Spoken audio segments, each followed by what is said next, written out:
Respected Pastor John, his wife, his children, especially Kevin, my brother John Solomon, and all the brothers and sisters, children, all dear ones, I want to greet all of you in the most powerful and matchless, loving name of our Savior Jesus Christ. வல்லமையுள்ள இணையற்ற நாமமுள்ள மகத்துவமான நாமமுள்ள ஆண்டவராக இயேசு கிறிஸ்துவின் நாமத்தினாலே சபை போதகருக்கும் போதகர் அம்மாவுக்கும் குடும்பத்திற்கும் விசேஷமாக கெவின் மற்றும் என்னுடைய சகோதரன் சாலமோன் சபை மூப்பர்கள் ஆண்கள் பெண்கள் குழந்தைகள் எல்லாருக்கும் இயேசுவின் நாமத்தினாலே என்னுடைய அன்பின் வாழ்த்துதலை கொண்டு வருகிறேன். It's really such an honor for me to be here with you. இந்த இடத்துல இருக்கிறத நான் ரொம்ப கனமான ஒரு காரியமா எண்ணுகிறேன்.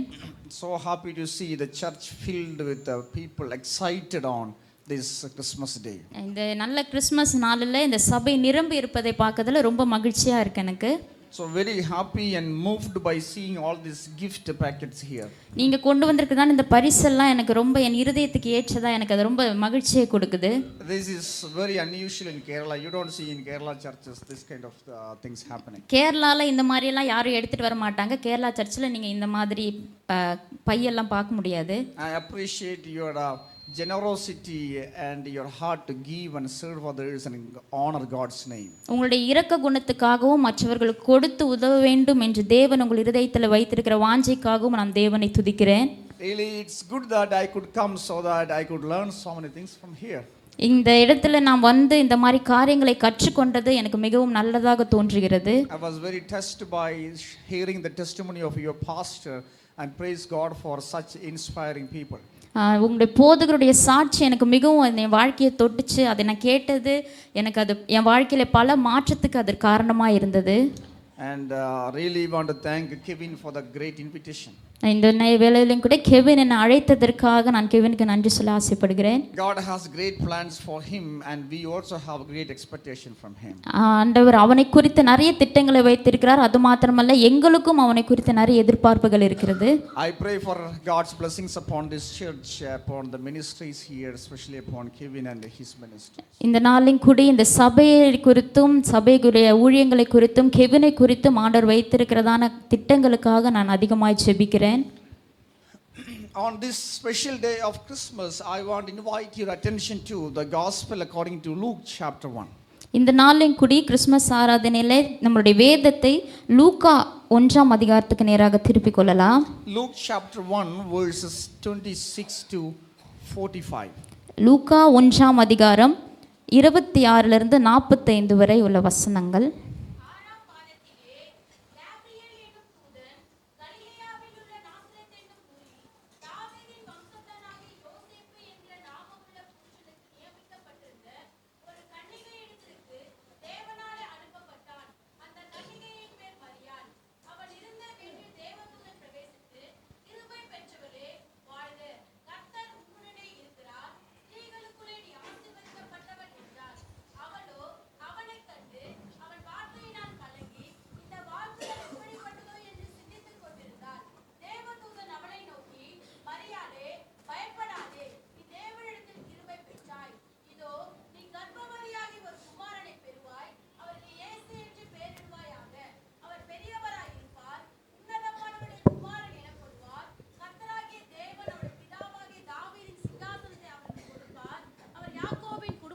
என்றென்றைக்கும் அரசாளுவார், அவருடைய ராஜ்யத்துக்கு முடிவிராது என்றான். அதற்கு மரியாள் தேவதூதனை நோக்கி, இது எப்படியாகும், புருஷனை அறியேனே என்றாள். தேவதூதன் அவளுக்கு பிரதியுத்தரமாக, பரிசுத்த ஆவி உன்மேல் வரும், உன்னதமானவருடைய பலம் உன்மேல் நிழலிடும், ஆதலால் உன்னிடத்தில் பிறக்கும் பரிசுத்தம் உள்ளது தேவனுடைய குமாரன் எனப்படும். இதோ உனக்கும் இனத்தாளாயிருக்கிற எலிசபெத்தும் தன் முதிர் வயதிலே ஒரு புத்திரனை கர்ப்பம் தரித்திருக்கிறாள். மலடி எனப்பட்ட அவளுக்கு இது 6ஆம் மாதம், தேவனால் கூடாத காரியம் ஒன்றுமில்லை என்றான். அதற்கு மரியாள், இதோ நான் ஆண்டவருக்கு அடிமை, உம்முடைய வார்த்தையின்படி எனக்கு ஆகக்கடவது என்றாள். அப்பொழுது தேவதூதன் அவனிடத்திலிருந்து போய்விட்டான். அந்நாட்களில் மரியாள் எழுந்து மலை நாட்டிலே யூதாவில் உள்ள ஒரு பட்டணத்திற்கு தீவிரமாய் போய் சகரியாவின் வீட்டுக்குள் பிரவேசித்து எலிசபெத்தை வாழ்த்தினாள். எலிசபெத் மரியாளுடைய வாழ்த்துதலை கேட்டபொழுது அவளுடைய வயிற்றிலிருந்த பிள்ளை துள்ளிற்று. எலிசபெத் பரிசுத்த ஆவியினாலே நிரப்பப்பட்டு உரத்த சத்தமாய், ஸ்திரீகளுக்குள்ளே நீ ஆசீர்வதிக்கப்பட்டவள், உன் கர்ப்பத்தின் கனியும் ஆசீர்வதிக்கப்பட்டது. 45. என் ஆண்டவனுடைய தாயார் என்னிடத்தில் வந்தது எனக்கு எதினால் கிடைத்தது? இதோ நீ வாழ்த்தின சத்தம் என் காதில் விழுந்தவுடனே என் வயிற்றிலுள்ள பிள்ளை களிப்பாய் துள்ளிற்று. விசுவாசித்தவளே பாக்கியவதி, கர்த்தராலே அவளுக்கு சொல்லப்பட்டவைகள் நிறைவேறும் என்றாள். Verse 45 says, "Blessed is she who has believed what the Lord has said." 45வது வசனம் இப்படியாய் சொல்லுகிறது, விசுவாசித்தவளே பாக்கியவதி, கர்த்தராலே அவளுக்கு சொல்லப்பட்டவைகள் நிறைவேறும் என்றாள். This morning I want to share with you about we are chosen to be a blessing. இந்த காலை வேளையில நாம் ஆசீர்வதிக்கப்பட்டவர்களாய் இருப்பதற்காக தேர்ந்தெடுக்கப்பட்டிருக்கிறோம் அப்படின்றதான தலைப்பில் உங்ககிட்ட நான் பேச ஆசைப்படுகிறேன். I want to remind you today that each one of you are a chosen person to be a blessing for God. உங்கள் ஒவ்வொருவரையும் தேவன் ஆசீர்வதிப்பதற்காக தேர்ந்தெடுத்திருக்கிறார் அப்படின்றத உங்களுக்கு ஞாபகப்படுத்த விரும்புகிறேன். Being chosen by God itself is a blessing. ஆண்டவரால் தேர்ந்தெடுக்கப்படுறது அப்படின்றது ஒரு பெரிய ஆசீர்வாதம். But there is a purpose behind our election. ஆனால் தேவன் நம்மை தேர்ந்தெடுத்ததற்கு ஒரு காரணம், ஒரு நோக்கம் உண்டு. We are blessed to become a blessing. நம்ம ஆசீர்வதிக்கப்பட்டது எதுக்குன்னா ஒரு ஆசீர்வாதமாய் நம்ம இருப்பதற்காக ஆசீர்வதிக்கப்பட்டிருக்கிறோம். Elizabeth reminded Mary that blessed you are among the women. Elizabeth மரியாளை பார்த்து சொல்லுகிறார், ஸ்திரீகளுக்குள்ளே நீ ஆசீர்வதிக்கப்பட்டவள் அப்படின்னு சொல்றாங்க. So this word blessing is repeatedly used in this narration of Jesus' birth. ஆண்டவருடைய பிறப்பின் அதிகாரத்துல ஃபுல்லாவே பாத்தீங்கன்னா இந்த ஆசீர்வாதம் என்றதான வார்த்தை அடிக்கடி வந்து கொண்டிருக்கும். There are in a couple of other passages also this word is used, blessing. இன்னும் மற்ற இடங்களிலும் பார்த்தீங்கன்னா ஆண்டவருடைய பிறப்பு எங்கெல்லாம் சொல்லப்பட்டிருக்கோ அந்த இடத்துலலாம் இந்த ஆசீர்வாதம் அப்படின்றதான வார்த்தை வந்து கொண்டு இருக்கும். The word blessing is the most attractive word for Christians. கிறிஸ்தவர்களை பொறுத்த வரைக்கும் ஆசீர்வாதம் அப்படின்றது ரொம்ப ஒரு ஈர்க்கக்கூடியதான ஒரு வார்த்தை. Not only for Christians, for every religion the word blessing is being used. கிறிஸ்தவர்களுக்கு மட்டுமல்ல எந்த மதத்தினராக இருந்தாலும் ஒரு ஆசீர்வாதம் அப்படின்னு சொன்னா அது எல்லாருக்குமே ரொம்ப பிடிச்சதான ஒரு வார்த்தை. Especially for us, this is the most used word in our prayers and our preachings. நம்மளை கிறிஸ்தவர்களை பொறுத்த வரைக்கும் நம்ம அதிகமாக நம்மளுடைய ஜெபங்களிலும் நம்மளுடைய செய்திகளிலும் கேட்கறதான வார்த்தைன்னு பார்த்தீங்கன்னா இந்த ஆசீர்வாதம் அப்படின்றதான வார்த்தை. Also I want to remind you that this is most misinterpreted word among Christianity. இன்னொரு காரியத்தை கூட சொல்லப்படுகிறேன், மிகவும் தவறுதலாய் திருப்பப்பட்டதான வேற அர்த்தத்தை கொடுத்ததான ஒரு வார்த்தையாகவும் இந்த வார்த்தை காணப்படுகிறது. Also this is a most misunderstood word among the Christians. அது மட்டும் இல்லாமல் நிறைய பேர் தவறா புரிஞ்சுக்கிட்டதான ஒரு வார்த்தையுமா இந்த ஆசீர்வாதம் அப்படின்றதான வார்த்தை காணப்படுகிறது. We need to have a proper understanding about this word blessing and am I a blessing. இந்த நாளிலும் கூட இந்த ஆசீர்வாதம் அப்படின்றதான வார்த்தைக்கு உண்மையான அர்த்தம் என்ன அப்படின்றதையும் நம்ம எல்லாருக்கும் ஆசீர்வாதமா இருக்கிறோமா அப்படின்றதையும் நாம் தெரிஞ்சு கொள்ள வேண்டும். So I want to invite your attention to the life of Mary, how this unexpected woman became a blessing to the world. இந்த காலை வேளையிலும் கூடி சாதாரண ஒரு பெண்மணியா இருந்ததான ஒரு மரியாள் எப்படி யாரும் எதிர்பாராத ஒரு ஆசீர்வாதமான ஒரு மகளாய் மாறினாள் அப்படின்றதை நீங்கள் கவனிக்கும்படியா நான் ஆசைப்படுகிறேன். Mary was chosen to become a blessing, but the way to become a blessing was so challenging. ஆண்டவர் மரியாளை ஒரு ஆசீர்வாதமா இருக்கணும் அப்படின்றதுக்காக தேர்ந்தெடுத்தால், ஆனா எப்படி அவங்க ஆசீர்வாதமா இருக்கணும் அப்படின்றதான பாதை ரொம்ப சவாலா இருந்துச்சு. But Mary became a blessing in spite of all the challenges, and this morning her life is challenging us to follow that good example. இந்த வேளையில அந்த சவால்கள் எல்லாம் தாண்டி மரியாள் ஒரு ஆசீர்வாதமான ஒரு மகளாய் ஒரு பெண்ணாய் காணப்பட்டால் அது நம்ம எப்படி ஒரு ஆசீர்வாதமா இருக்கணும் அப்படின்றதுக்கு ஒரு வழிகாட்டுதலாக நமக்கு இருக்குது. Once a Hindu Brahmin was talking to a Christian missionary, and he said that there are so many things common in Christianity and Hinduism. ஒரு பிராமணர் ஒருத்தர் ஒரு கிறிஸ்தவர்கிட்ட பேசிட்டு இருக்கும்போது சொல்றாரு, நம்ம இந்து மதத்திலும் கிறிஸ்து மதத்திலும் நிறைய பொதுவான காரியங்கள் இருக்குது அப்படின்னு சொன்னார். But one thing your religion is so unique, you have a savior, we don't have a savior. அவர் என்ன சொன்னார் பார்த்து, அந்த பிராமணர் சொன்னார், உங்கள் மதத்தில் மட்டும் ஒரு வித்தியாசம் இருக்குது. என்னன்னு பார்த்தீங்கன்னா, உங்களுக்கு ஒரு இரட்சகர் இருக்கிறாரு, ஆனால் எங்களுக்கு ஒரு இரட்சகர் இல்லை அப்படின்னு சொன்னார். Yes, that is the speciality of Christianity. We have a savior. God has sent a savior for us. நம்முடைய கிறிஸ்தவருக்கு கிடைச்சதான ஒரு ஸ்லாக்கியம் என்னன்னு பார்த்தீங்கன்னா, நமக்காக தேவன் ஒரு இரட்சகரை நமக்கு அனுப்பி இருக்கிறார். If education had been the greatest need of humanity, God would have sent an educationist. ஒருவேளை மனுஷனுக்கு கல்வி தான் முக்கியம் அப்படின்னு சொன்னால், ஆண்டவர் வந்து நல்ல ஒரு ஆசிரியரையோ ஒரு கல்வியாளரையோ நமக்கு அனுப்பியிருப்பார். If technology had been the greatest need of humanity, God would have sent a scientist. ஒருவேளை தொழில்நுட்பம் தான் ரொம்ப முக்கியம் அப்படின்னு சொன்னால், ஆண்டவர் ஒரு விஞ்ஞானியை நமக்கு அனுப்பியிருப்பார். If money was the greatest need of humanity, God would have sent an economist. ஒருவேளை மனிதனுக்கு வந்து ஒரு பணம் தான் முக்கியம் அப்படின்னு சொன்னால், நல்ல ஒரு பொருளாதார நிபுணரை ஆண்டவர் அனுப்பியிருப்பார். But forgiveness is the greatest need of Christianity. That is why God sent a savior. ஆண்டவர் வந்து ஒரு மனிதனுக்கு மன்னிப்பு தான் முக்கியம் அப்படின்னு தெரிந்ததால தான் கிறிஸ்துவை நமக்காக அனுப்பினார். God sent a savior for us. We met our savior through somebody's life. ஆண்டவர் வந்து நம்ம ஒரு இரட்சகரை நமக்கு அனுப்புனதால தான் நம்ம யார் மூலியமாவது அந்த இரட்சகரை நாம் தெரிந்து கொண்டு இருக்கிறோம். God used somebody to bless you so that you received this blessing of salvation. ஆண்டவர் யார் மூலியமாவது எப்படியாவது நம்ம ரட்சிக்கப்பட வேண்டும் என்றதற்காக யார் மூலியமாவது இந்த ஆசீர்வாதத்தை, இந்த ரட்சிப்புன்றதான ஆசீர்வாதத்தை நமக்கு கொடுத்திருக்கிறார். The greatest way any one of us can become a blessing for others is sharing the story of Jesus' birth. நம்ம ஒருத்தங்களுடைய வாழ்க்கையில ஆசீர்வாதமாய் மாற வேண்டும் என்றால் நம்ம செய்யக்கூடியதான ஒரே ஒரு காரியம், கிறிஸ்துவுடைய வாழ்க்கையை குறித்து நம்ம அவங்க கிட்ட சொல்றவங்களா காணப்படணும். Celebrating Christmas without sharing the purpose of Jesus' birth is imperfect and it's a very shallow celebration. கிறிஸ்துவனுடைய பிறப்பை குறித்து, கிறிஸ்துவனுடைய வாழ்க்கையை குறித்து சொல்லாமல் நீங்கள் கொண்டாடுறதான கிறிஸ்மஸ் வந்து பார்த்தீங்கன்னா அர்த்தமற்றதாகவும் ஆழமற்றதாகவும் இருக்கும். Our celebration should not be a mere entertainment. நம்மளுடைய கிறிஸ்மஸ் கொண்டாட்டன்றது பார்த்தது ஏதோ பொழுதுபோக்காக இருக்கக்கூடாது.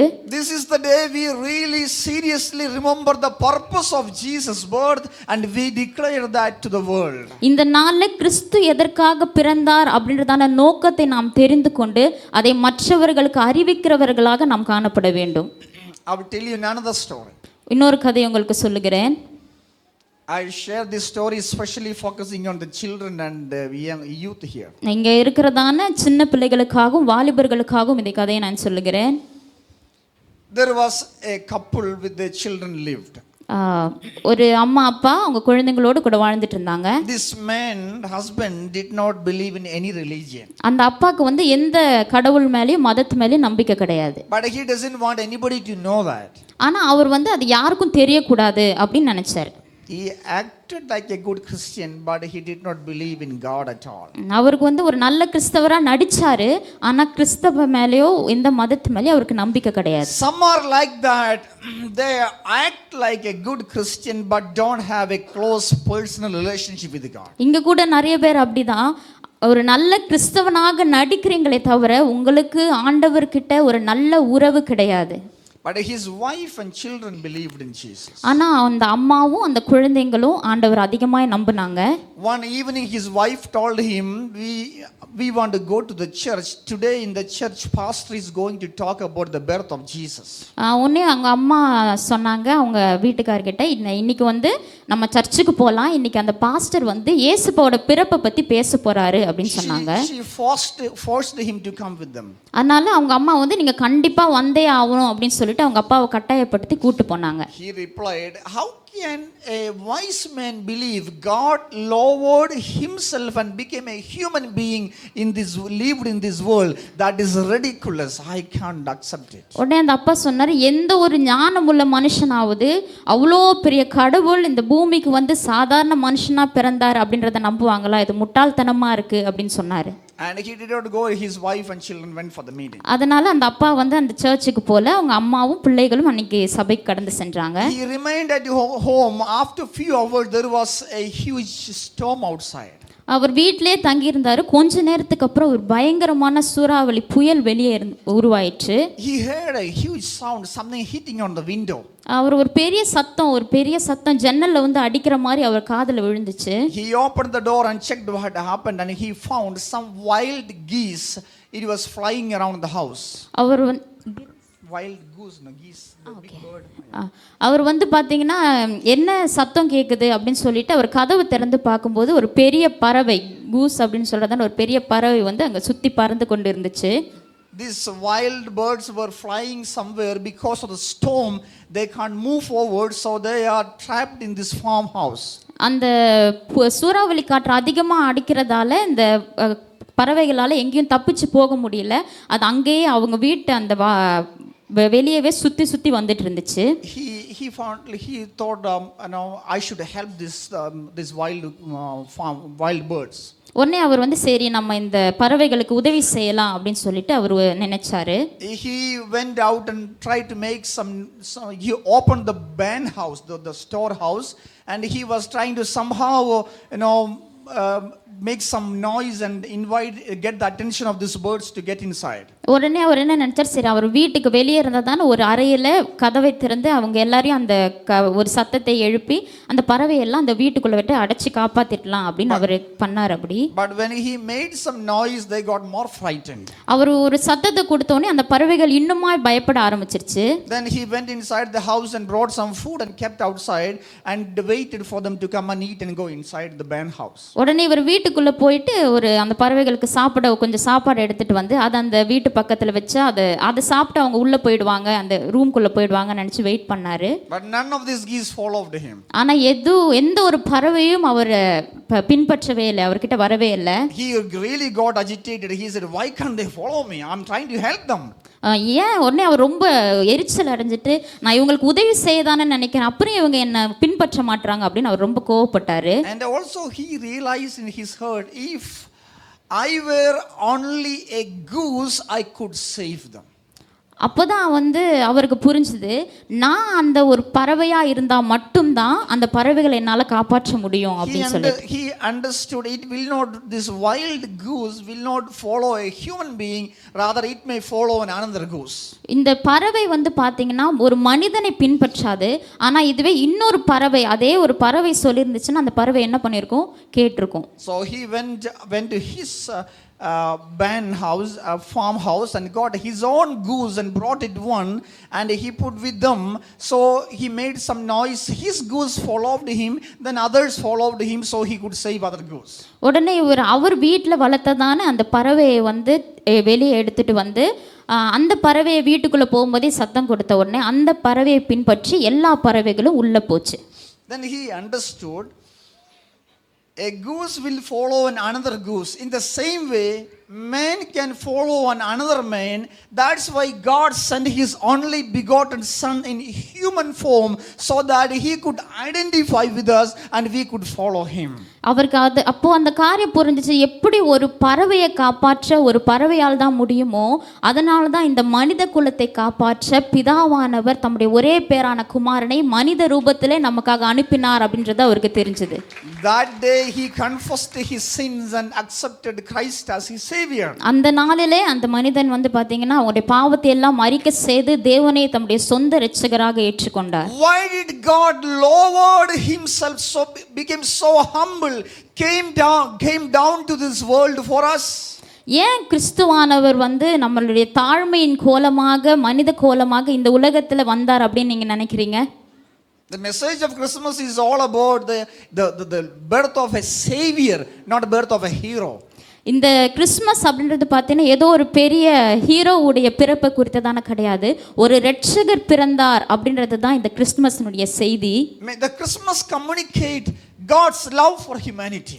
இந்த கிறிஸ்துமஸ் அப்படின்றதான காலத்துல தேவன் நம்ம மீது வைத்திருக்கிறதான அன்பை வந்து ஆண்டவர் நமக்காக வெளிப்படுத்துகிறார். That we see from the Garden of Eden onwards. இந்த அன்பை வந்து பாத்தீங்கன்னா ஆண்டவர் ஏதேன் தோட்டத்திலிருந்து நம்ம மேல காமிச்சிட்டு இருக்கிறாரு. Man sinned, then God took initiative. He was searching for them in Genesis chapter 3. ஆதியாகமம் 3ஆம் அதிகாரத்தில் இப்படியாய் சொல்லப்பட்டிருக்கிறது, மனிதன் பாவம் செய்தான், ஆனாலும் தேவன் வந்து மனிதனை தேடிட்டு தான் இருந்தாரு. God is still searching to save the lost sinners. இப்பொழுதும் ஆண்டவர் தொலைந்து போனதான பாவத்தில் இருக்கிறதான பாவிகளை தேடிக்கொண்டு தான் இருக்கிறார். We were lost, we were far away from God.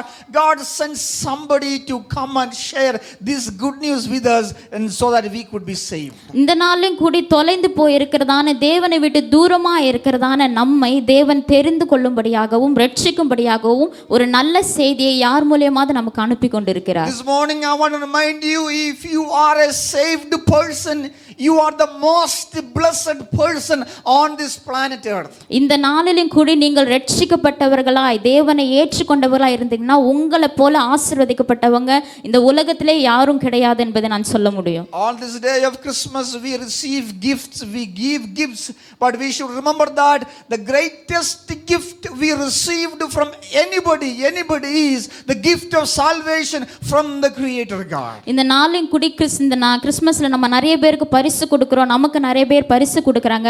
ஆனால் நீங்கள் முக்கியமாய் தெரிந்து கொள்ள வேண்டியதுன்னா நமக்கு கிடைத்ததான மிகப்பெரிய பரிசு என்னன்னா கர்த்தராகிய இயேசு கிறிஸ்துவை நாம் இரட்சகராய் ஏற்றுக்கொண்டது தான் தேவன் நமக்கு கொடுத்த விலையேற பெற்ற பரிசு. And the greatest gift you can give to somebody is telling about the purpose of Jesus' birth. இந்த நாளின் குடி நீங்க வந்து ஒருத்தருக்கு கொடுக்க கூடியதான விலை மதிக்க முடியாத பரிசு எதுவா இருக்குன்னு சொன்னா ஆண்டவராகிய இயேசு கிறிஸ்துவை அவர்களுடைய வாழ்க்கையில அறிமுகப்படுத்துவதுதான். That is the greatest blessing we can have in this world. அதுதான் இந்த உலகத்திலேயே நமக்கு கிடைக்கக்கூடியதான மிகப்பெரிய ஒரு ஆசீர்வாதம். Based on this introduction, let me tell you how Mary could become a blessing. இந்த முகவுரைகளை வைத்து எப்படி மரியாள் ஒரு ஆசீர்வாத மகளாய் மாறினா அப்படின்றத நான் சொல்லுகிறேன். When I explain how Mary became a blessing, you should understand this is the best way for us to become a blessing also. எப்படி நான் மரியாளுடைய வாழ்க்கையை உங்களுக்கு விவரிக்கும் பொழுது இப்படிதான் நம்மளும் ஆசீர்வாதமாய் மாறணும் அப்படின்றத நீங்க புரிஞ்சுக்கோங்க. Verse 28 says, when the angel came and greeted Mary, the angel said that you are highly favored by God.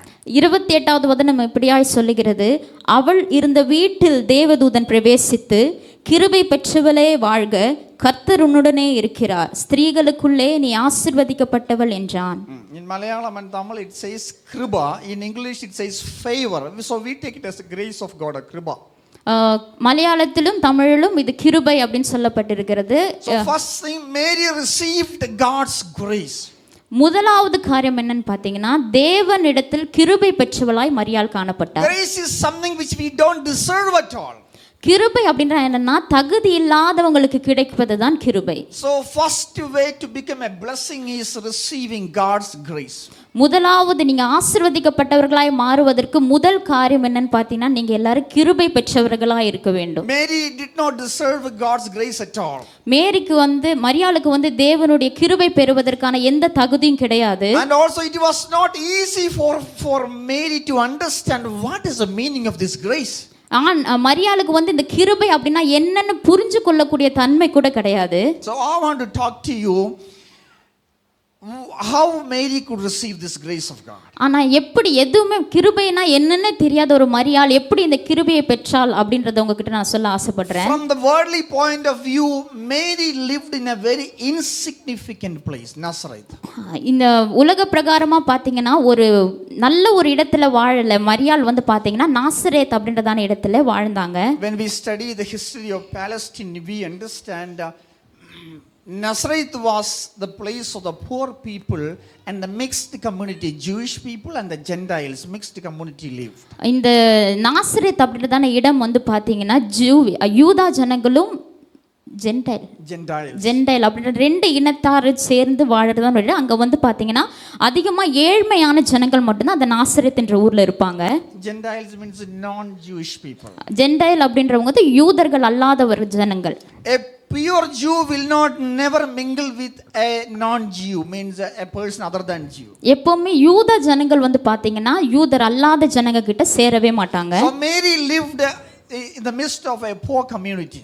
மரியாள் வந்து பாத்தீங்கன்னா இப்படி மொத்தம் ஒரு ஏழ்மையான ஜனங்கள் வாழறதான ஒரு இடத்துல வாழ்ந்து கொண்டிருந்தார். And also Mary and Joseph both were insignificant people. மரியாளும் யோசேப்பும் பார்த்தீங்கன்னா ஒரு நல்ல ஒரு ஆசீர்வாதமான வாழ்க்கை இல்லாத We ஒருத்தங்க. don't read anything good or anything significant about them anywhere other places in the Bible. நம்ம அவங்கள பத்தி ஒரு நல்ல விதமாகவோ ஒரு ஆசீர்வதிக்கப்பட்டவர்களாகவோ வேற எங்கேயும் நம்ம வேதாகமத்தில் வாசிக்கிறது இல்லை. And this is a most difficult news for Mary to receive from God. இதுதான் அதனால தான் மரியாளுக்கு வந்து பார்த்தீங்கன்னா தேவனிடத்திலிருந்து கிருபை பெறுவது ரொம்ப ஒரு கடினமான காரியமாய் காணப்பட்டது. Mary never expected at this stage when she is betrothed to somebody else, God will tell her about having a child. Mary would never expect that at this stage of her life when she is betrothed, God will tell this news. ஆண்டவருக்கு வந்து இந்த மாதிரி நான் ஒரு நிச்சயதார்த்தம் முடிஞ்சதுக்கு அப்புறம் நீ ஒரு குழந்தை பெறுவ அப்படின்னு ஆண்டவர் சொல்லுவாரு அப்படின்னு சொல்லிட்டு மரியாள் எதிர்பார்க்கவே இல்லை. But still God says you are favored in the sight of God. ஆனாலும் கர்த்தர் சொல்லுகிறார் நீ தேவனுடைய பார்வையில் கிருபை பெற்றாய். God's grace is upon you. ஆண்டவருடைய கிருபை உன்மேல இருக்கு அப்படின்னு மரியாள்கிட்ட சொல்றாங்க. Sometimes we don't understand why God has a favor upon us. ஒரு சில நேரம் நமக்கு புரியாது ஏன் ஆண்டவர் என் மேல கிருபையா இருக்கிறார் அப்படின்னு நமக்கு புரியாது. Because you have received this grace of God, you were saved. ஏன் அப்படின்னு சொன்னா அந்த கிருபை உங்களுக்கு இருக்கிறதால தான் நீங்க எல்லாரும் என்ன பண்றீங்க ரட்சிக்கப்பட்டிருக்கீங்க. And this grace is sufficient for our salvation. நம்மளுடைய ரட்சிப்புக்கு இந்த கிருபை போதுமானதா இருக்கிறது. This grace is sufficient for us to see the fulfillment of God's plan in our life. இந்த கிருபையினால தான் தேவன் நம் வாழ்க்கையில வைத்திருக்கிற திட்டத்தை நாம் புரிந்து கொள்வதற்கு அது போதுமானதா இருக்கிறது. Sometimes we don't understand the power of grace. இந்த நாள்ல வந்து பாத்தீங்கன்னா நமக்கு நிறைய நேரங்கள்ல தேவனுடைய கிருபையினுடைய வல்லமை நமக்கு புரியறது கிடையாது. Apostle Paul was worried once and he used to pray, God, help me in this crisis. ஒரு வேதாகமத்தில் பவுல் ஆனவர் பார்த்தீங்கன்னா ஆண்டவருடைய கிருபையை புரிஞ்சுக்காம இயேசுப்பா இந்த சூழ்நிலை ரொம்ப கஷ்டமா இருக்கு எனக்கு உதவி செய்யுங்க அப்படின்னு ஜெபிப்பாரு. God reminded him, my grace is sufficient for you. ஆண்டவர் உடனே பவுலுக்கு ஞாபகப்படுத்தினார் என் கிருபை உனக்கு போதும் அப்படின்னு சொல்லி. Sometimes we are worried, we think I cannot go forward, I cannot carry on with this, I cannot do this work, I cannot continue with my studies, I cannot work in this office. Then God says, my grace is sufficient for you. நம்மளும் வாழ்க்கையில நிறைய நேரங்கள் அப்படிதான் ஆண்டவரே இந்த பிரச்சனை பெருசா இருக்கு அந்த பிரச்சனை பெருசா இருக்கு என்னால இதை படிக்க முடியல இந்த வேலையை என்னால செய்ய முடியல அப்படின்னு நினைக்கும் பொழுது ஆண்டவர் உங்களுக்கு ஞாபகப்படுத்துகிறார் என் கிருபை உனக்கு போதும். Some of you may say that I cannot continue to live with this man, I cannot continue to live with this woman. ஒரு சிலவங்க சொல்லலாம் இந்த மனுஷன் கூட இதுக்கு மேல என்னால வாழ முடியாது, ஐயோ இந்த என் மனைவி கூட இதுக்கு மேல என்னால வாழ முடியாது அப்படின்னு நீங்க சொல்லலாம்.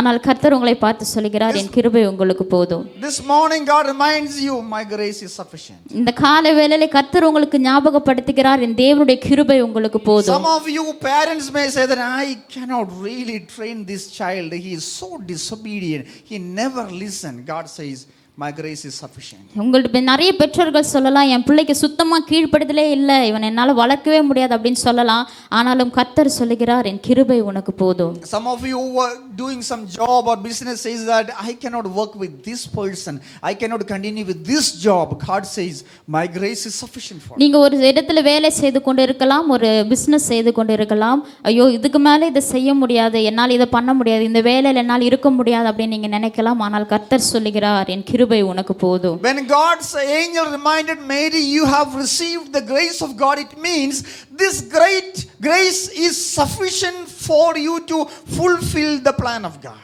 தேவதூதன் வந்து மரியாள் இடத்துல நீ கிருபை பெற்றாய் அப்படின்னு சொல்றதுக்கு என்ன அர்த்தம் என்று சொன்னால் இந்த கிருபை வந்து உனக்கு போதும். எதுக்கு என்று சொன்னால் தேவன் உன்மேல் வைத்திருக்கிறதான திட்டத்தை செயல்படுத்துவதற்கு இந்த கிருபை போதும் என்று தேவதூதன் சொல்லுகிறார். Even though you cannot understand this plan of God, or you from a human perspective as a virgin you cannot accept it, God says still you have my grace.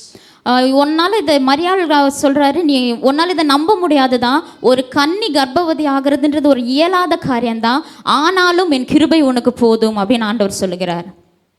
Charles Spurgeon was a famous speaker who lived in this world. Charles Spurgeon அப்படின்றதான ஒருத்தர் வந்து மிக பேச்சு திறமை உள்ளதான ஒரு நபர். He is a very busy pastor and busy speaker. அவர் வந்து ரொம்பவும் பிஸியாக இருக்கிறதான ஒரு போதகர் மட்டும் இல்லாமல் ஒரு பேச்சாளரும் கூட. But one evening he was so discouraged because of so many issues and problems in the church. ஒரு நாள் வந்து பார்த்தீங்கன்னா அவர் ரொம்ப சோர்வாக காணப்பட்டார், ரொம்ப மன சோர்வாக இருந்தார். ஏன் அப்படின்னு பார்த்தீங்கன்னா அவருடைய சபையில் நிறைய பிரச்சனை இருந்துச்சு. After meeting, he was so tired walking home, and he was feeling complaining to God. உடனே அவர் ரொம்ப தூரம் நடந்து வந்தால் ரொம்ப சோர்வாய் போயிட்டு அந்த ஆண்டவர்கிட்ட அதிகமாய் அவர் புலம்பிக் கொண்டு குறை சொல்லி கொண்டிருந்தார். Then God says, Spurgeon, you don't worry, my grace is sufficient for you. உடனே ஆண்டவர் சொன்னார், கவலைப்படாத, என் கிருபை உனக்கு போதும் அப்படின்னு சொல்லி. Then he started to imagine the meaning of the grace of God. உடனே அவர் அந்த கிருபை என்றால் என்ன அப்படின்றதை சொல்லி அதை நினைக்க, அதை கற்பனை செய்ய ஆரம்பித்தார். One example he said is, it's like a fish in the sea, worried about if the water in the sea finish, how I will sustain here. அது எப்படி அந்த கிருபைனா எப்படின்னு சொன்னால், கடலில் இருக்கிறதான ஒரு மீன் வந்து ஒருவேளை இந்த கடல் தண்ணி வற்றி போச்சுன்னா நான் எப்படி பிழைப்பேன் அப்படின்னு கவலைப்படுற மாதிரி தான் அந்த கிருபை. The sea, so the fish is so worried and gloomy, and asked what happened. The fish complained that I'm wondering if one day the water finish here, how I'm going to survive. இந்த கர்த்தர் வந்து இந்த மீனை பார்த்து, ஏன் இப்படி புலம்பிட்டே இருக்க, எதுக்கு அழுதுகிட்டே இருக்க அப்படின்னு கேட்கும்போது அந்த மீன் சொல்லுது, ஒரு நாள் இந்த கடல் தண்ணி காலியாக போச்சுன்னா நான் எங்கே போவேன் அப்படின்னு கவலைப்படுற மாதிரி தான் நம்ம கவலைப்படுறது. The sea told the fish that you drink water sufficiently for you and your 10th generation, for generations and generation we have sufficient water, you don't worry about that. உடனே அந்த கடவுள் வந்து கடல் கிட்ட அந்த மீன் கிட்ட சொல்றாரு, நீ இந்த கடல்ல இருக்க எவ்வளோ தண்ணியும் குடி, நீ மட்டும் இல்லை உன் 10 தலைமுறைக்கு சேர்த்து தண்ணி குடிச்சாலும் உங்களுக்கு கொடுக்கறதுக்கு தேவையான எல்லா தண்ணியும் என்கிட்ட இருக்கு அப்படின்னு சொன்னாங்க. Another example is like a mouse in a barn house, means in a warehouse. Mouse in a big warehouse. ஒரு பெரிய குடோன்ல வந்து ஒரு எலி இருக்குன்னு வெச்சுக்கோங்க. This mouse is so sad and so gloomy one day morning. ஒரு நாள் வந்து பார்த்தீங்கன்னா அந்த எலி ரொம்ப சோகமா கவலையோடு காணப்பட்டது. And the master of the barn house, the supervisor came and asked, what happened? Why are you so sad? உடனே அந்த குடனுடைய சூப்பர்வைசர் வந்து ஏன் எலி ரொம்ப சோகமா இருக்கு அப்படின்னு கேட்டாங்க.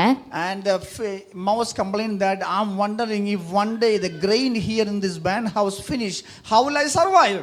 ஒரு நாள் இந்த குடோன்ல இருக்க அரிசி எல்லாம் காலியா போச்சுன்னா நான் எப்படி பிழைப்பேன் அப்படின்னு எனக்கு கவலையா இருக்கு அப்படின்னு சொல்லிச்சு அந்த எலி. Then man told him that you eat sufficient for you and your generations, we have sufficient food here. உடனே அந்த ஓனர்ஸ், அந்த குடோனுடைய தலைவர் சொன்னாரு, உனக்கு எவ்வளவு வேணுமோ சாப்பிடு, உன் தலைமுறைக்கு எவ்வளவு வேணுமோ சாப்பிடு, உங்களுக்கு போதுமான அளவு கொடுக்கறதுக்கு எங்க கிட்ட அரிசி இருக்கு அப்படின்னு அவர் சொன்னாரு. Another story is a man standing on the top of a huge mountain. இன்னொரு கதைன்னு பார்த்தீங்கன்னா, ஒரு மனிதன் வந்து ஒரு மலையின் மேலே நின்று கொண்டிருந்தார். And he is so worried.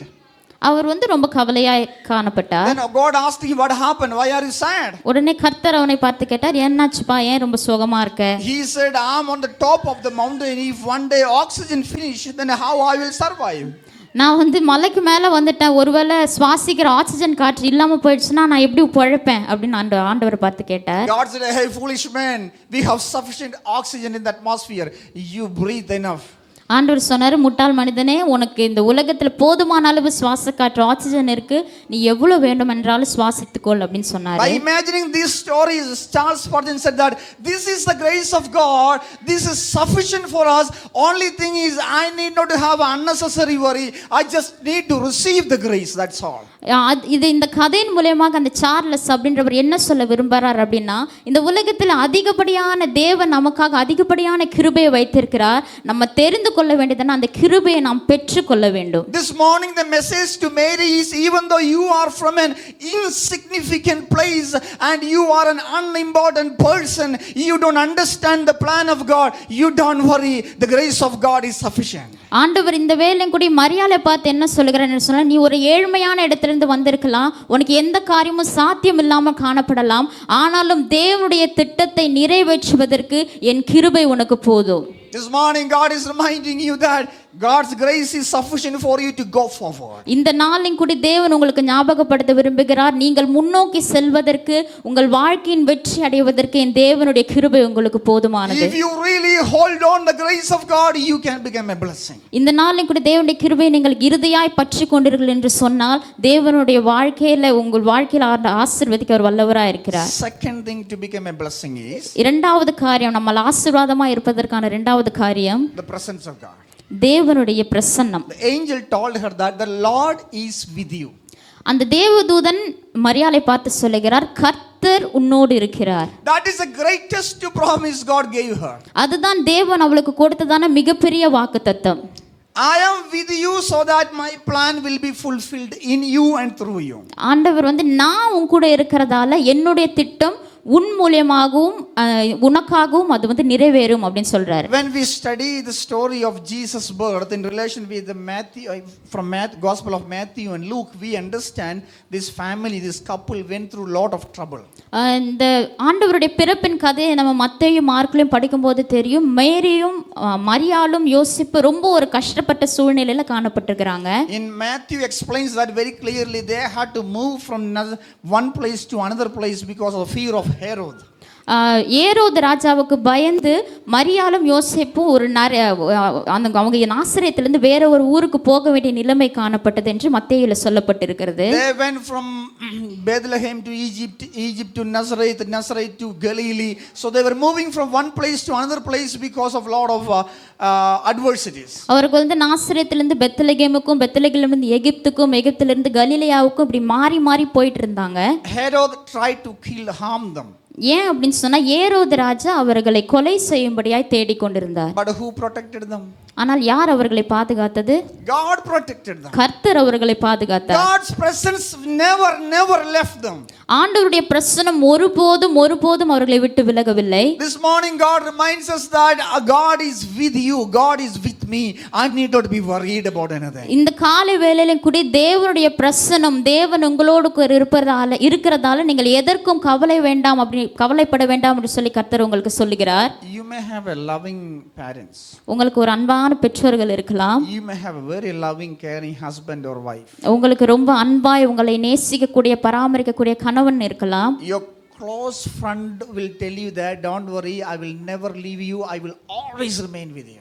உங்களுடைய நண்பர் சொல்லலாம், கவலைப்படாத, நான் எப்பவும் உன் கூட இருப்பேன், உன்னை விட்டு போக மாட்டேன் அப்படின்னு சொல்லலாம். But you know there are situations, there are places nobody can come with you. You may have to go alone.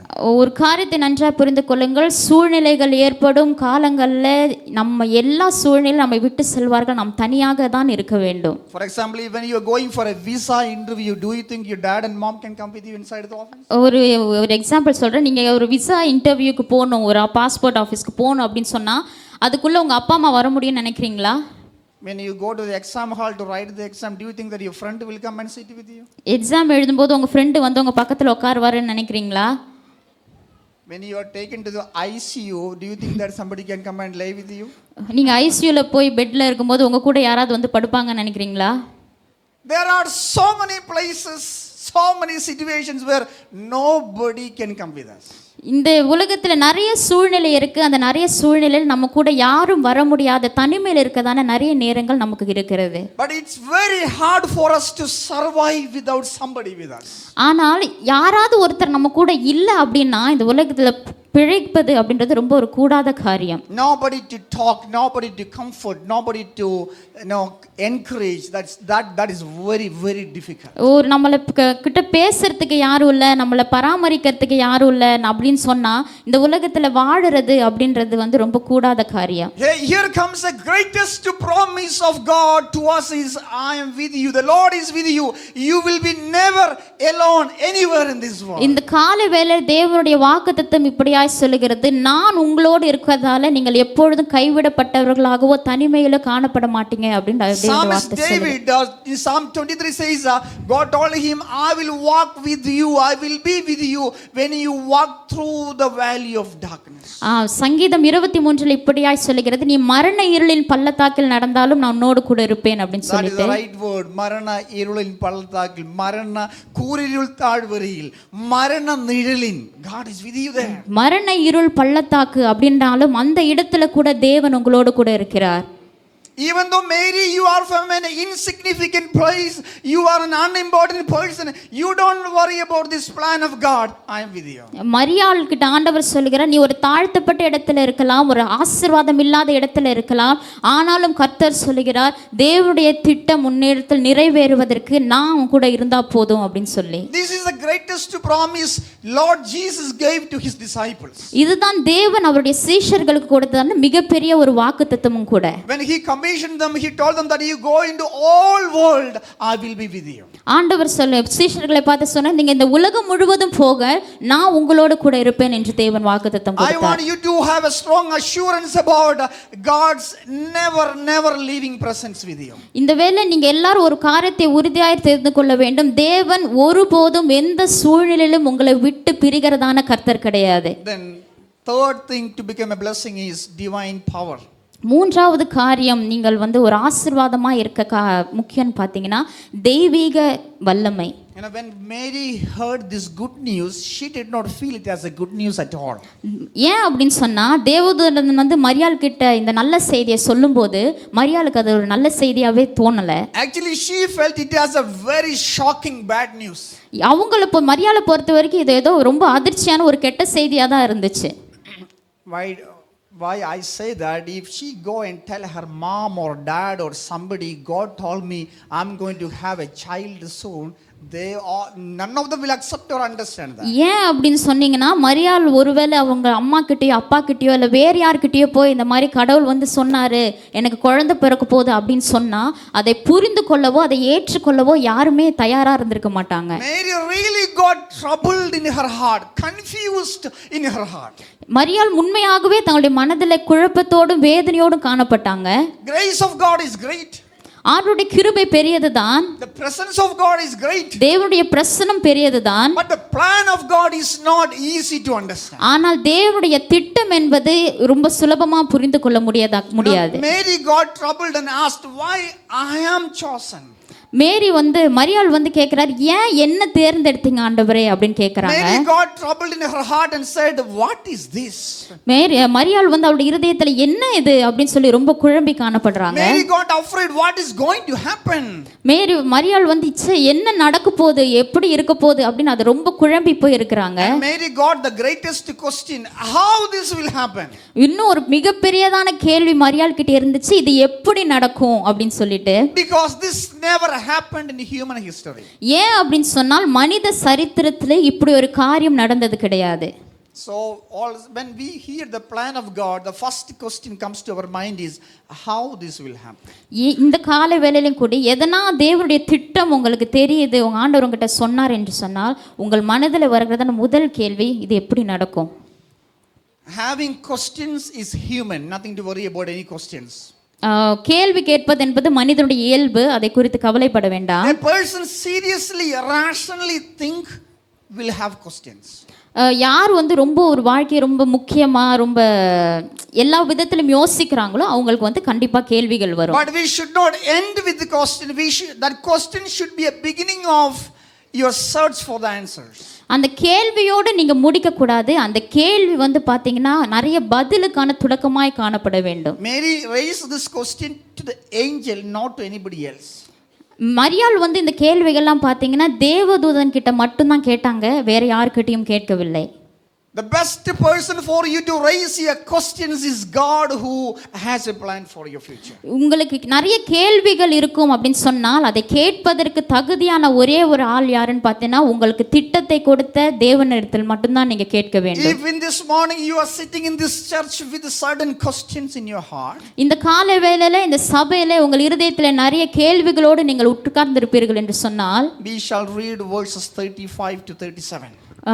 35 37 வரை உள்ள வசனங்களை வாசிக்கலாம். Somebody read that again and you listen very carefully. That is the answer. தேவதூதன் அவளுக்கு பிரதியுத்தரமாக, பரிசுத்த ஆவி உன்மேல் வரும், உன்னதமானவருடைய பலம் உன்மேல் நிழலிடும், ஆதலால் உன்னிடத்தில் பிறக்கும் பரிசுத்தம் உள்ளது தேவனுடைய குமாரன் எனப்படும். இதோ உனக்கு இனத்தாளாய் இருக்கிற எலிசபெத்தும் தன் முதிர் வயதிலே ஒரு புத்திரனை கர்ப்பம் தரித்திருக்கிறாள். மலடி எனப்பட்ட அவளுக்கு இது 6ஆம் மாதம். தேவனால் கூடாத காரியம் ஒன்றுமில்லை என்றான். அதற்கு மரியாள், இதோ நான் ஆண்டவருக்கு அடிமை. It says, if you are asking a question how this will happen, God says this is the way. நீங்கள் வந்து ஆண்டவர் இது எப்படி நடக்கும் அப்படின்னு சொன்னீங்கன்னா கேட்டீங்கன்னா ஆண்டவர் சொல்வார் இதுவே வழி அப்படின்னு சொல்வாரு. The Holy Spirit will come upon you. பரிசுத்த ஆவியானவர் உங்களிடத்தில் வருவார். The power of God will come upon you. தேவனுடைய வல்லமை உங்களிடத்தில் வரும். And you also remember that nothing is too hard for the Lord. நீங்க ஒரு காரியத்தை நல்லா தெரிஞ்சுக்கணும், தேவனால் கூடாத காரியம் ஒன்றுமில்லை. So this morning that is a message for us. With the power of God and with the presence of God, this plan of God will accomplish. நீங்க ஒரு காரியத்தை நல்லா தெரிஞ்சுக்கோங்க, தேவனுடைய வல்லமையை கொண்டும் தேவனுடைய பிரசன்னத்தை கொண்டும் உங்களுடைய வாழ்க்கையின் திட்டத்தை நிறைவேற்ற வல்லவராய் இருக்கிறார். Even if it is hard for you to believe, there are examples for you to believe. இந்த வேலையும் கூட உங்களுக்கு புரியறதுக்கு அது கஷ்டமா இருக்கலாம், ஏற்றுக்கொள்றது கஷ்டமா இருக்கலாம், ஆனாலும் அதுக்கு நிறைய எடுத்துக்காட்டுகள் இருக்கிறது. Angel reminded her about the story of Elizabeth. இந்த வேளையில கூட அந்த தேவதூதன் வந்து பாத்தீங்கன்னா எலிசபெத்துடைய காரியத்தை வந்து மரியாளுக்கு ஞாபகப்படுத்துறாங்க. God who worked in the life of Elizabeth and Zechariah is the same God who can work for you. Elizabeth சகரியாவுடைய வாழ்க்கையிலே அற்புதத்தை செய்ததான தேவன் உன் வாழ்க்கையில செய்ய வல்லவர் அப்படின்னு தேவதூதன் அவளுக்கு ஞாபகப்படுத்துகிறார். God who worked in the life of your forefathers can do the same for you. உன் முற்பிதாக்களின் வாழ்க்கையிலே ஆசீர்வாதத்தை கொண்டு வந்ததான கர்த்தர் உங்களுடைய வாழ்க்கையிலே ஆசீர்வாதத்தை கொண்டு வர வல்லவராய் இருக்கிறார். This is not just a mere history. History can be repeated if you believe in the power of God. இது வந்து ஏதோ ஒரு சாதாரணமான கட்டுக்கதையோ ஒரு பழைய வரலாறோ கிடையாது. நீங்கள் நம்புனீங்க அப்படின்னு சொன்னா இதை உங்க வாழ்க்கையிலும் செயல்படுத்த என் தேவன் வல்லமை உள்ளவராய் இருக்கிறார். God who healed our parents or forefathers can heal us. நம்முடைய முற்பிதாக்களையும் நம்முடைய பெற்றோர்களையும் குணமாக்கினதான கர்த்தர் நம்மளையும் குணமாக்க வல்லமை உள்ளவராய் இருக்கிறார். God who did miracles in the past can do the more today if you believe. கடந்த காலங்களில் அற்புதங்களையும் அடையாளங்களையும் செய்த தேவன் இந்த நாளும் அதே வல்லமையோடு அதே அற்புதங்களை செய்ய வல்லமை உள்ளவராய் இருக்கிறார். Is there anything too hard for the Lord? ஏதாவது எந்த தேவனால் முடியாத காரியம் அப்படின்னு எதனா இருக்குதா? I have written that in my study room. I always read that. அவருடைய அறையிலே அவர் இந்த வார்த்தையை எழுதி வைத்திருக்கிறார், தேவனால் கூடாத காரியம் ஒன்றுமில்லை என்று God சொல்லி. reminded Abraham and Sarah, doesn't matter how old you are, still God can do miracles. தேவன் ஆபிரகாமுக்கு சாராளுக்கு ஒரு காரியத்தை ஞாபகப்படுத்தினார், உங்களுக்கு எவ்வளவு வயசானாலும் பிரச்சனை இல்லை, அது ஒரு காரியம் இல்லை, தேவன் அற்புதம் செய்ய வல்லவராய் இருக்கிறார். It doesn't matter how weak you are, God can, nothing is too hard for the Lord. நீங்கள் எவ்வளவு பலவீனமா இருக்கிறீங்கன்றது பிரச்சனை கிடையாது, உங்களை பலப்படுத்த உங்களுக்கு காரியத்தை செய்யவும் என் தேவன் வல்லமை உள்ளவராய் It இருக்கிறார். doesn't matter how poor you are, nothing is too hard for the Lord. உங்களுக்கு நீங்க எவ்வளவு ஏழ்மையில இருக்கீங்கன்றது ஒன்று பிரச்சனை இல்லை, ஏனால் என் தேவனால் கூடாத காரியம் ஒன்றுமில்லை. It doesn't matter how uneducated you are, it's nothing is too hard for the Lord. நீங்க வந்து படிப்பறிவு இல்லாதவர்களா இருக்கிறீங்கன்னா பிரச்சனை கிடையாது, ஏனால் என் தேவனால் கூடாத காரியம் என்று ஒன்றுமே It கிடையாது. doesn't matter how helpless you are, nothing is too hard for the Lord. நீங்க உங்களுக்கு ஒருவேளை உதவி செய்ய யாரும் இல்லை அப்படின்னு நினைச்சீங்கன்னா அது ஒரு பிரச்சனையே இல்லை, ஏனால் என் தேவனால் கூடாத காரியம் ஒன்றுமில்லை. I never studied in my English medium school. நான் வந்து ஒரு இங்கிலீஷ் மீடியம் ஸ்கூல்ல படித்ததே கிடையாது. I used to dream in speaking in English during my childhood. நான் சிறு வயதில் இருக்கும்போது ஆங்கிலத்தில் பேசுவதை குறித்து நிறைய நாள் கனவு கண்டிருக்கேன். And God reminded me nothing is too hard for me. ஆண்டவர் எனக்கு ஞாபகப்படுத்தினார், என்னால் கூடாத காரியம் ஒன்றுமில்லை. He is the source of everything. அவர் தான் எல்லா விதமான ஆசீர்வாதத்துக்கும் காரணராக இருக்கிறார். So nothing is too hard for the Lord if you believe the promise of God. நீங்கள் தேவனுடைய வார்த்தையை நம்பினீர்கள் என்று சொன்னால் தேவனால் செய்யக்கூடாத அதிசயமான காரியம் ஒன்றுமே கிடையாது. If God has a plan for you, He has sufficient power to work in you and through you. தேவன் உங்களை குறித்து ஒரு திட்டம் வைத்திருக்கிறார் என்று சொன்னால் அதை செயல்படுத்துவதற்கு போதுமான கிருபையும் வல்லமையும் தேவனிடத்தில் இருக்கிறது. Once George Muller, a famous speaker, was traveling for a meeting. ஒரு நாளில் வந்து பார்த்தீங்கன்னா ஜார்ஜ் முல்லர் அப்படின்றதான தேவனுடைய ஒரு ஊழியர் வந்து ஒரு இடத்துக்கு பயணம் செய்து போய் கொண்டிருந்தார். Suddenly the climate changed. திடீர்னு பார்த்தீங்கன்னா கால சூழ்நிலை மாறிடுச்சு. Thick snow, they could not drive the car forward. ஒரு ரொம்ப பனிமூட்டம் சூழ்ந்துருச்சு, அதனால அவங்களால கார் ஓட்டிட்டு போக முடியல. He told the driver, let's pray, I need to be there on time, I never change my word. உடனே அவர் முல்லர் வந்து டிரைவர் கிட்ட சொன்னாரு, நம்ம ஜெபிக்கலாம், ஏன்னா நான் கண்டிப்பா அந்த இடத்துக்கு போய் ஆகணும், கர்த்தருடைய வார்த்தை நான் கொண்டு போகணும் அப்படின்னு சொன்னாரு. And the driver said, sir, it's impossible to drive fast through the snow. உடனே அந்த வாகனம் ஓட்டுகிறதான நபர் சொன்னார், பிரதர் இது வழியா போறதுன்றது முடியாத காரியம், இது ரொம்ப கடினமான பாதை அப்படின்னு சொன்னாரு. George Muller was a man of prayer. He always believed believed in the promise of God, he said, I'm going to pray. உடனே ஜார்ஜ் முல்லர் வந்து சொன்னார், நான் வந்து அதிகமாக ஜெபிக்கிறதான ஒரு தேவ மனிதன், அதனால நான் ஜெபிக்க போறேன் அப்படின்னு சொல்லிட்டு அவர் ஜெபிக்க ஆரம்பிச்சார். They prayed for some time. அவங்க ரெண்டு பேரும் கொஞ்ச நேரம் ஜெபித்தார்கள். Then when George opened his eyes, the fog is gone. அவர் ஜெபித்து முடித்து கண்ணை திறந்து பார்க்கும்போது அந்த பனி அந்த இடத்தை விட்டு நீங்கினது. And George Muller told the driver that my eyes are never on the density of the fog, my eyes are on God who controls the fog. என்னுடைய கண் வந்து பார்த்தேன்னா, ஐயோ இது இவ்வளோ பனிமூட்டம் இருக்கே அப்படின்றதான் அந்த பனிமூட்டத்து மேல கிடையாது, அந்த பனிமூட்டத்தை உண்டாக்கின தேவனிடத்துல தான் என்னுடைய கண் இருந்தது அப்படின்னு So சொன்னார். where do you fix your eyes today? இந்த வேளை நீங்க உங்க பார்வை உங்களுடைய கண் எங்க இருக்கு? Fix your eyes on the Savior, the most powerful God, so that nothing will be too hard for you. இந்த வேளை கூடிய வல்லமையுள்ளதான தேவனுடைய மேல் உங்கள் பார்வை இருந்தது என்று சொன்னால், உங்கள் நோக்கம் இருந்தது என்று சொன்னால், அவரால் கூடாத காரியம் ஒன்றுமே கிடையாது. So this morning have a strong assurance from the Lord that God will accomplish his plan through you, because his grace is sufficient and his presence will never leave you and his power will come upon you. இந்த வேளையில் கூடிய தேவனுடைய திட்டம் உங்களிடத்தில் நிறைவேறுவதற்கு போதுமான காரியம் என்னவென்று சொன்னால், ஏன் என்று சொன்னால், நீங்கள் தேவனுடைய கிருபை பெற்றவர்களாக இருக்கிறீங்க, கர்த்தருடைய பிரசன்னம் உங்களோடு கூட இருக்கிறது, தேவனுடைய தெய்வீக வல்லமை உங்களை விட்டு விலகாமல் இருப்பதால் தேவனுடைய திட்டம் உங்கள் வாழ்க்கையில நிறைவேறும். Never forget, nothing is too hard for the Lord. இந்த காரியத்தை மறந்து விடாதீர்கள், என் தேவனால் கூடாத காரியம் ஒன்றுமே கிடையாது. Dear children, dear youngsters, if you have a dream for your future and you think that you can bring glory to God's name, you don't worry, God can accomplish that. You just believe that nothing is too hard for இந்த you. சிறு பிள்ளைகளும் வாலிப பிள்ளைகளும் உங்களுக்கு எதிர்காலங்களை குறித்து திட்டம் இருக்கு என்று சொன்னால், அது தேவனுடைய நாமத்தை மகிமைப்படுத்தும் என்று சொன்னால், கர்த்தரிடத்திலே காத்திருங்கள், கர்த்தர் அது உங்களுக்கு நிறைவேற்ற வல்லவராய் இருக்கிறார். Dear parents, if you are concerned about anything about your children, you don't worry, nothing is too hard for the Lord. He will do that.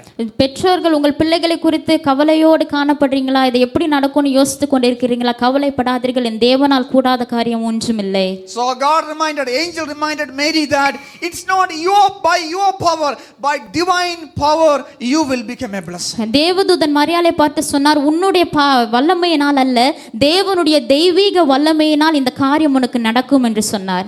One more thing to become a blessing, then we'll conclude.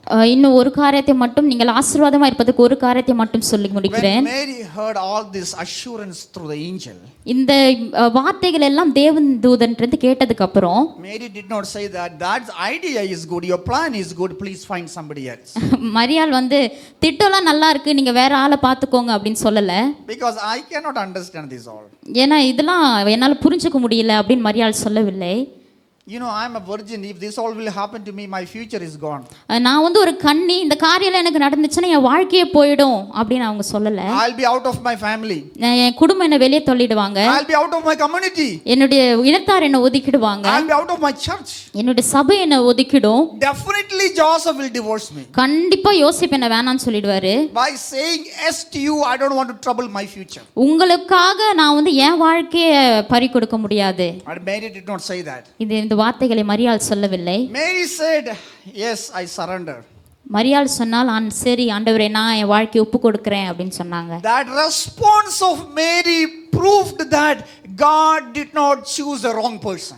அந்த மேரினுடைய அர்ப்பணிப்பு தான் கர்த்தர் தவறான ஆளை தேர்ந்தெடுக்கல அப்படின்றத நமக்கு காண்பிக்குது. He said, here I am, I'm Lord's servant, let it happen to me as you said. உடனே மரியாள் சொன்னா, நான் கர்த்தருடைய அடிமை, இது நடக்கட்டும் அப்படின்னு அவங்க உடனே அவங்களை அர்ப்பணிச்சாங்க. The response of Mary proved that God chose the right person. God found the right person. இந்த மரியாளுடைய இந்த பொறுப்பான வார்த்தை தான் கர்த்தர் வந்து அவளை சரியான நபரை தேர்ந்தெடுத்தார் என்பதை நமக்கு காண்பிக்கிறது. Mary did not disappoint God. கர்த்தரை வந்து மரியாள் ஏமாற்றவில்லை. Mary did not raise further questions. மரியாள் வந்து வேற கேள்விகள் எதுவுமே ஆண்டவர்கிட்ட கேட்கல. He said, yes Lord, here I am, let it happen to me. மரியாள் சொன்னால், ஆண்டவரே நான் இங்க இருக்கிறேன், இது என் வாழ்க்கையில நடக்கட்டும் அப்படின்னு சொன்னாங்க. Surrendering the plan to the plan of God. தேவனுடைய திட்டத்துக்கு அவங்களை ஒப்பு கொடுத்தாங்க. You may have a dream for your future. உங்களுடைய எதிர்காலத்தை குறித்து உங்க எல்லாருக்கும் ஒரு கனவு காணப்படலாம். You may have a lot of calculations. உங்களுக்கு வந்து நிறைய திட்டங்கள் காணப்படலாம். Mary already got betrothed with Joseph. Engagement is over. ஏற்கனவே மரியாளுக்கும் யோசேப்புக்கும் நிச்சயதார்த்தம் முடிஞ்சிடுச்சு. You know what? How excited they are after the engagement. உங்களுக்கு தெரியும், ஒரு நிச்சயதார்த்தத்துக்கு அப்புறம் அவங்க எவ்வளவு மகிழ்ச்சியா இருப்பாங்க அப்படின்னு சொல்லி. Only the married people knows that. கல்யாணமானவங்களுக்கு தான் அது தெரியும். So they were excited. They were, if it was today, they used to chat through WhatsApp and talk to all hours and hours over the phone, plan for so many things and having so many dreams. இந்த நாட்களில் பார்த்தீங்கன்னா அவங்க ஒரு மரியாதை யோசிப்பு இங்கே இருந்திருந்தாங்கன்னா அவங்க வாட்ஸ்அப்பில் நிறைய பேசியிருப்பாங்க, மெசேஜ் எல்லாம் அனுப்பியிருப்பாங்க, நிறைய பிளான் பண்ணியிருப்பாங்க, மணிக்கணக்காக ஃபோன் பேசிட்டு இருந்திருப்பாங்க. So they both were dreaming for the future. அவங்க ரெண்டு பேரும் அவங்களுடைய எதிர்காலத்தை குறித்து அதிகமாய் திட்டம் பண்ணி கொண்டு கனவு கண்டு கொண்டு இருந்தாங்க. Suddenly God comes with a different plan. ஆனால் திடீரென்று பார்த்தீங்கன்னா தேவன் வேறொரு திட்டத்தோடு வருகிறார். But Mary said, your plan is better than my plan, let it happen. உடனே மரியா சொல்கிறார், ஆண்டவரே என் திட்டத்தை விட உங்க திட்டம் நல்லா இருக்கு, அது என் வாழ்க்கையில நடக்கட்டும் அப்படின்னு சொல்றாங்க. Surrendering to the plan of God simply means exchanging our plan with the plan of God. ஆண்டவர்கிட்ட அர்ப்பணிக்கிறது அப்படின்னு என்னன்னு சொன்னா நம்ம திட்டத்தை தேவனோட திட்டத்தை கூட அப்படியே மாத்திக்கிறது. அதுதான் ஆண்டவருடைய திட்டத்துக்கு நம்ம அர்ப்பணிக்கிறது. Because plan of God is always better than your plan. ஏன் அப்படின்னு சொன்னால் நம்மளுடைய திட்டத்தை காட்டிலும் தேவனுடைய திட்டம் சிறந்ததாய் காணப்படுகிறது. Mary, according to your plan, you will get married with Joseph, you will have children and good family life in Nazareth. Nobody will know you, nobody else will benefit from your life. ஏன் அப்படின்னு சொன்னா இப்போ மரியாள் யோசேப்பை கல்யாணம் பண்ணியிருந்தாங்க அப்படின்னு சொன்னா அங்கேயே அந்த நாசரேத்துக்குள்ளேயே மரியாளுடைய வாழ்க்கை முடிந்திருக்கும். According to my plan, according to God's plan, ஆனால் தேவனுடைய திட்டத்தின்படி even though you will go through a period of hardship, the world will not understand you for some time. நீ ஒரு கஷ்டமான சூழ்நிலை போலாம், இந்த உலகத்துல இருக்கவங்க உன்னை புரிஞ்சுக்காம இருக்கலாம். There will be a time the world will accept that you are the most blessed among the women. ஆனால் ஒரு நாள் வரும் அன்று இந்த உலகம் முழுவதும் தெரிந்து கொள்ளும் ஸ்திரீகளுக்குள்ளே நீ ஆசீர்வதிக்கப்பட்டவள் என்று சொல்லி. Through you the world will be saved. உன் மூலமாக இந்த உலகம் முழுவதும் ரட்சிக்கப்படும். But the way is so hard. ஆனால் அந்த பாதை ரொம்ப கடினமானதா இருந்தது. The news is not easy to understand. அந்த செய்தி கொஞ்சம் புரிஞ்சுக்கிறதுக்கு ஒன்றும் சுலபமா இல்லை. Even though it was so hard for Mary, she still said that, yes, I'm your servant, let it happen. அது கொஞ்சம் கஷ்டமா இருந்தாலும் ஏற்றுக்கொள்ளக்கூடியதா இல்லை அப்படின்னாலும் மரியாள் சொன்னால் நான் உமது அடியேன் உம்முடைய காரியத்தை என்னில் நடப்பியும் என்று சொன்னாள். This morning I want to tell you, இந்த காலை வேளையில ஒரு காரியத்தை சொல்ல ஆசைப்படுகிறேன். God may have a different plan for your life. உங்கள் வாழ்க்கையை குறித்து தேவனுக்கு வித்தியாசமான திட்டங்கள் இருக்கலாம். God really want you to become a blessing. ஆண்டவர் நீங்கள் எல்லாரும் ஆசீர்வதிக்கப்பட்டவர்களா இருக்க வேண்டும் என்று விரும்புகிறார். God want you to say yes to his plan. ஆண்டவர் அவரோட திட்டத்துக்கு நீங்க எல்லாம் சரி அப்படின்னு சொல்லணும்னு எதிர்பார்க்கிறாரு. Why? Because his plan is better and greater. ஏன் அப்படின்னு சொன்னால் உங்கள் திட்டத்தை விட என் தேவனுடைய திட்டம் சிறந்ததாக இருக்கிறது. So five things to become a blessing. நீங்கள் ஒரு ஆசீர்வாதமா இருக்க வேண்டும் என்று சொன்னால் 5 காரியம் முக்கியம். Please don't forget this. இதை நீங்க மறக்க கூடாது. Write it down, write in your memory. உங்களுடைய நினைவுல எழுதி கொள்ளுங்கள். Next year if I happen to come back, then I will ask you this. அடுத்த வருஷம் நான் வந்தேன் அப்படின்னு சொன்னால் கண்டிப்பா இது உங்களிடத்துல கேட்பேன். And if you tell me you forgot the message, then I preach the same message. இந்த மெசேஜ் நீங்க மறந்துட்டேன்னு சொன்னீங்கன்னா மறுபடியும் இதே மெசேஜை நான் உங்களுக்கு கொடுப்பேன். First thing, முதலாவது காரியம் the grace of God. கர்த்தருடைய கிருபை. The grace of God is sufficient for God to fulfill his plan. ஆண்டவருடைய திட்டத்தை நிறைவேற்றுவதற்கு என் தேவனுடைய கிருபை உங்களுக்கு போதுமானதா இருக்கிறது. You are a chosen person and God's grace is sufficient for you. நீங்கள் தேர்ந்தெடுக்கப்பட்டவர்கள், என் தேவனுடைய கிருபை உங்களுக்கு போதுமானதா இருக்கிறது. Receive the grace of God and to become a blessing. ஆண்டவருடைய கிருபையை பெற்றுக்கொள்ளுங்க, ஆசீர்வாதம் உள்ளவர்களா இருங்க. Second thing, the presence of God. இரண்டாவது தேவனுடைய பிரசன்னம். His presence is sufficient. His presence is sufficient. அவருடைய பிரசன்னம் உங்களுக்கு போதுமானது. There are places and situations nobody can travel with you, but he will never leave you. உங்களை தனிமையில விடுறதான நிறைய சூழ்நிலைகள், யாருமே உங்க கூட வர முடியாத சூழ்நிலை இருக்கலாம், ஆனால் அந்த இடத்துல என் தேவன் உங்களோடு கூட இருக்க வல்லவரா இருக்கிறார். The next thing is the power of God. மூன்றாவது தெய்வீக வல்லமை. With your power, with your education, with your money, with your influence, you cannot see the fulfillment of this. உங்களுக்கு இருக்கிறதான பலத்தின் மூலமோ பணத்தின் மூலமோ பொருளாதாரத்தின் மூலமோ இந்த உலகத்துல நீங்கள் எதையுமே ஜெயிக்க முடியாது. But nothing is too hard for the Lord, his power is sufficient. ஆனால் தேவனால் கூடாத காரியம் ஒன்றுமில்லை, அவருடைய வல்லமை உங்களுக்கு போதுமானதா இருக்கிறது. And the last thing, surrender to the will of God. நான்காவது காரியம் தேவனுடைய திட்டத்துக்கு உங்களை ஒப்பு கொடுக்க வேண்டும். Say yes to God. ஆண்டவருக்கு எல்லாத்துக்கும் சரி அப்படின்னு சொல்லுங்க. Not to the world. உலக காரியங்களுக்கு சரி சொல்ல வேண்டாம். Have a big yes written on your wall.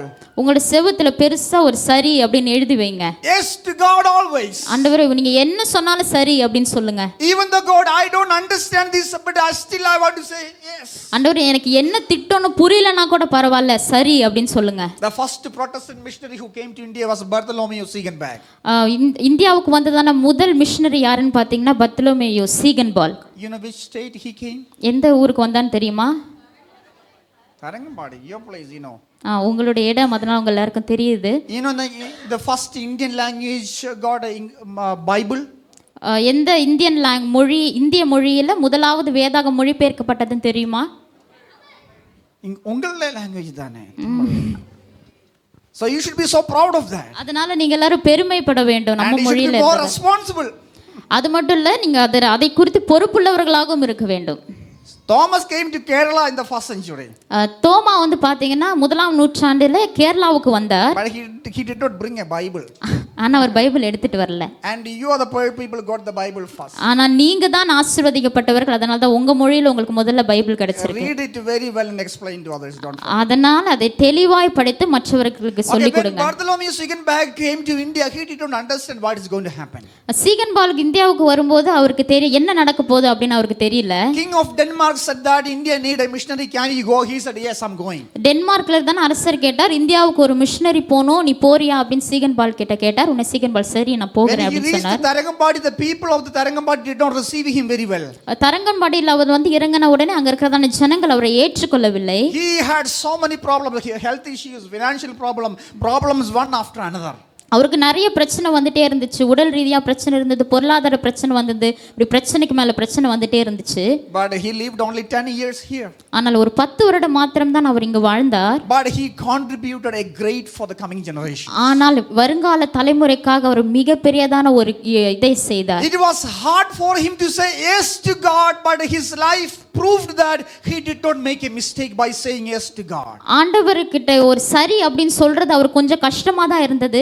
ஆனால் அவர் சரின்னு சொன்னதுக்கு அப்புறம் ஐயோ நான் தப்பு பண்ணல, நான் சரியான முடிவை தான் எடுத்திருக்கேன் அவர் அப்படி நினைக்கும்படியா கர்த்தருடைய வாழ்க்கையை மாற்றினார். He became a blessing for Tamil Nadu, not only for Tamil Nadu, for entire country India. அவர் தமிழ்நாட்டிற்கு மட்டும் ஒரு ஆசீர்வாதமாய் அல்ல, நம்முடைய இந்திய தேசத்துக்கு முழுவதுமாய் அவர் ஒரு ஆசீர்வாதமாய் காணப்பட்டார். First Tamil Bible, முதல்ல தமிழ் வேதாகமத்தை எழுதினார். dictionary, அப்புறம் டிக்ஷனரி, printing press, அச்சடிக்கிறதான மிஷின், school for girls, நிறைய பெண் பிள்ளைகளுக்கான பள்ளிகளை திறந்தார். Bible college, நிறைய வேதாகம கல்லூரிகளை திறந்தார். started the first Protestant church.